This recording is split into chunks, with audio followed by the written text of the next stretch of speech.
नमस्कार। आज की इस वीडियो में हम बात करने वाले हैं रीति मुक्त कवियों के बारे में। इससे पहले की वीडियो में हम रीति काल के रीतिबद्ध धारा और रीति सिद्ध धारा के कवियों और उनकी रचनाओं के बारे में बात कर चुके हैं। अगर आपने वो वीडियो नहीं देखी है तो आप चैनल पर विज़िट करके देख सकते हैं। सभी की प्लेलिस्ट बनी हुई है। आदिकाल, भक्तिकाल, रीतिकाल जो अभी चल रहा है, उसके अलावा भाषा से संबंधित सभी वीडियो, लिपि, अनुच्छेद जिसमें कराए गए हैं और हिंदी व्याकरण से संबंधित भी वीडियो चैनल पर अपलोड हो चुकी हैं। अगर आप नए हैं इस चैनल पर तो एक बार चैनल को विज़िट करके ज़रूर देखें और चैनल को सब्सक्राइब कर सकते हैं। वीडियो पूरी देखने के बाद पसंद आती है तो लाइक और शेयर ज़रूर करें। तो आइए हम शुरू करते हैं रीति मुक्त कवियों के बारे में जानना। सबसे पहले हम बात करेंगे आलम। आलम कवि की बात करते हैं। तो सबसे पहले आलम के आश्रयदाता की बात करते हैं। आश्रयदाता औरंगजेब का नाम आपने सुना होगा। औरंगजेब के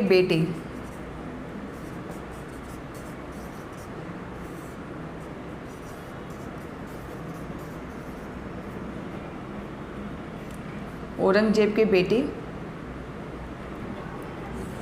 जिनका नाम था बहादुर शाह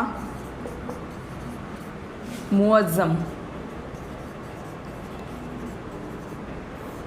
ये इनके आश्रयदाता थे। ठीक है, इन्होंने इनको आश्रय दिया था, आलम केली को आश्रयदाता।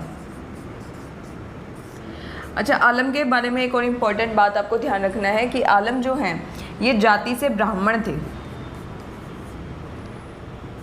थे, लेकिन इन्होंने विवाह कर लिया था एक शेख नामक रंगरेजिन से, जिसका नाम था शेख। उससे विवाह कर लिया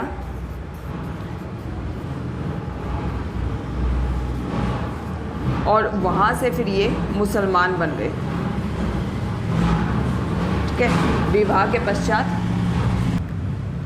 के पश्चात इन्होंने अपनी जाति, अपना धर्म बदल दिया और ये ब्राह्मण से सीधा मुसलमान बन गए। अब आलम कवि की रचनाओं की बात करते हैं। रचनाएं तो पहली है इनकी आलम केली।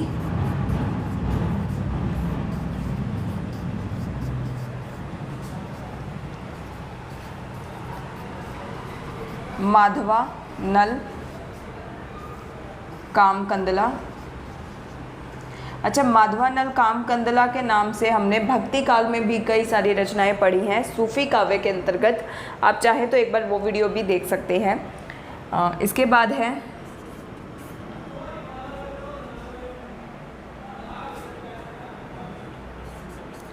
सुदामा चरित और श्याम स्नेही। ठीक है, ये तो था आलम कवि के बारे में इम्पोर्टेंट बातें जो आपको याद रखनी है। अब बात करते हैं अगले कवि की, घनानंद। सबसे पहले घनानंद के बारे में जान लेते हैं। तो इनका जो जन्म मृत्यु का समय 1689 से 1739 ईस्वी, ये इनका जन्म मृत्यु का समय रहा। इनका जन्म कहाँ पर हुआ? तो बुलंदशहर में इनका जन्म हुआ, जन्म स्थान है ये। इनके आश्रयदाता रीति काल के जितने भी कवि हैं जो हमने पढ़े हैं, चाहे वो किसी भी धारा के अंतर्गत आते हो, सभी कवि किसी न किसी राजा के आश्रय में रहते आए हैं और उनके आश्रय में रहते हुए ही उन्होंने रचनाएं की हैं। तो यहाँ पर ये क्वेश्चन रीति काल में मोस्ट इम्पोर्टेंट है कि किस कवि का आश्रयदाता कौन रहा है। ठीक है, तो घनानंद के आश्रयदाता का नाम था मोहम्मद शाह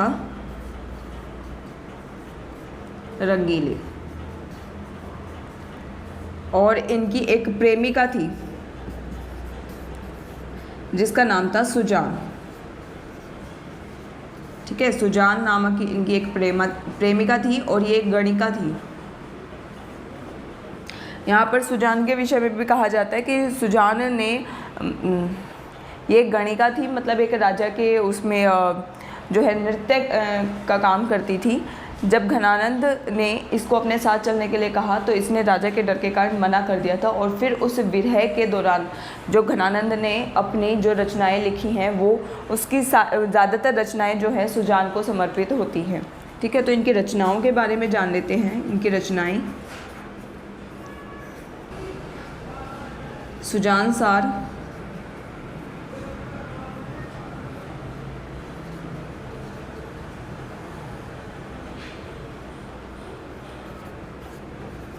इश्क लता,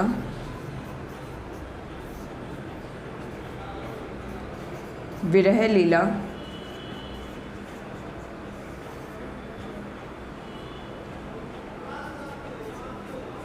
वियोग बेली,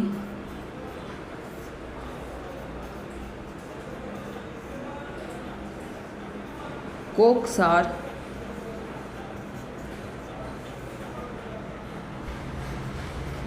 कृपाकंद,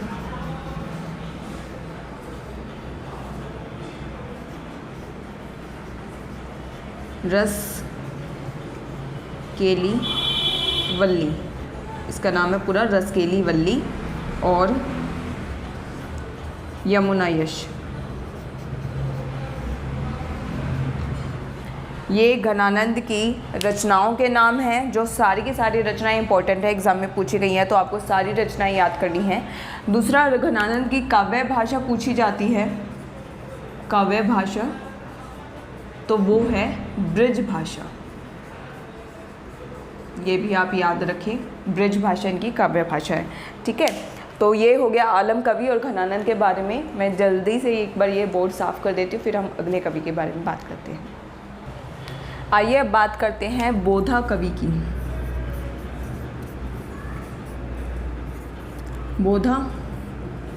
बोधा का वास्तविक नाम बुद्धिसेन था।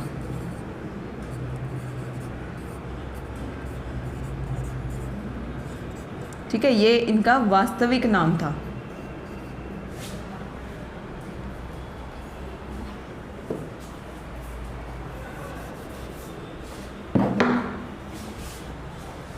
ये इनका वास्तविक नाम था। और बोधा इनका उपनाम था। तो बोधा उपनाम किसने दिया? तो पन्ना एक जगह का नाम है, पन्ना के राजा खेत सिंह। ठीक है, ये बोधा उपनाम दिया था, पन्ना के राजा खेत सिंह ने इनको नाम दिया था। अब पन्ना जगह की एक गणिका थी, गणिका, जिसका नाम था, कई जगह आपको सुभान देखने को मिलेगा और कई जगह आपको सुभान देखने को मिलेगा। दोनों में से कोई भी नाम आपको देखने को मिल सकता है, तो दोनों ध्यान रखें। ठीक है, एक ही गणिका है ये। गणिका सुभान या सुभान जिसका नाम था, उससे बोधा प्रेम करते थे। और जो बोधा की रचनाएं हैं, इनकी रचनाएं हैं, ये दो रचनाएं हैं, दोनों इम्पोर्टेंट है। पहली है विरह वारिश, विरह वारिश, और दूसरी है इश्कनामा।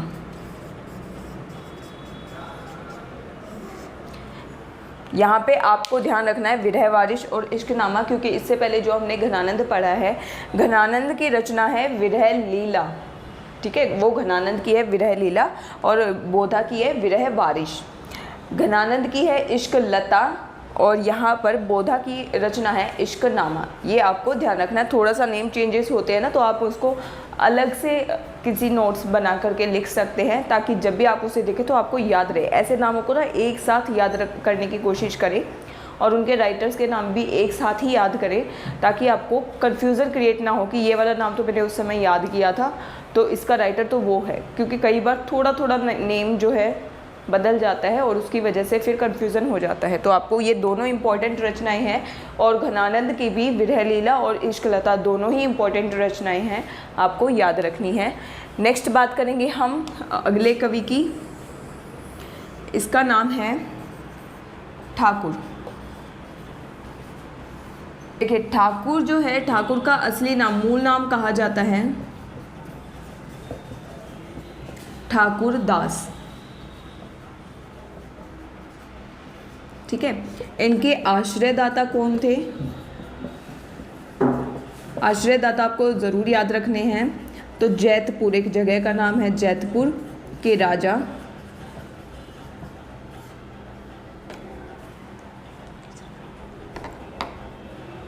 केसरी सिंह और इनके पुत्र पारीक्षत।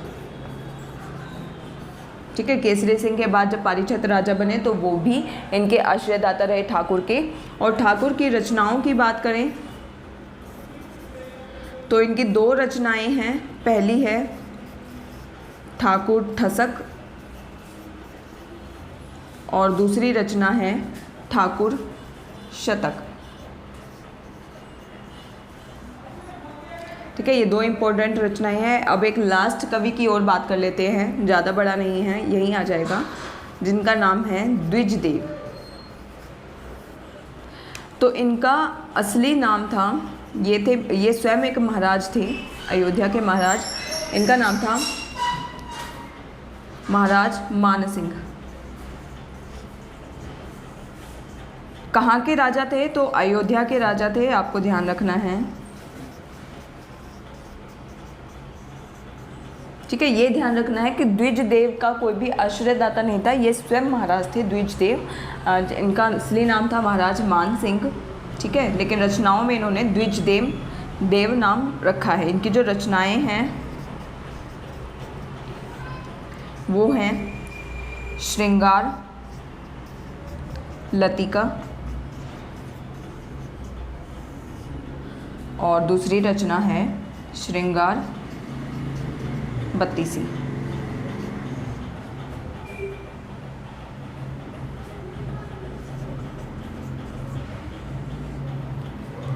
ये 2 रचनाएं हैं द्विजदेव की जो आपको याद रखनी है। तो ये तो था रीति मुक्त कवियों के बारे में।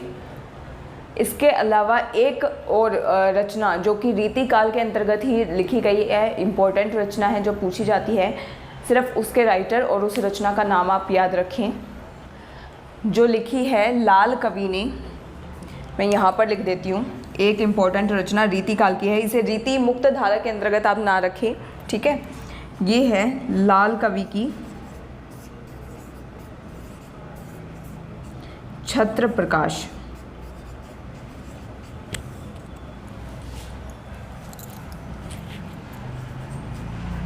जो कि बुंदेली भाषा में लिखी गई है।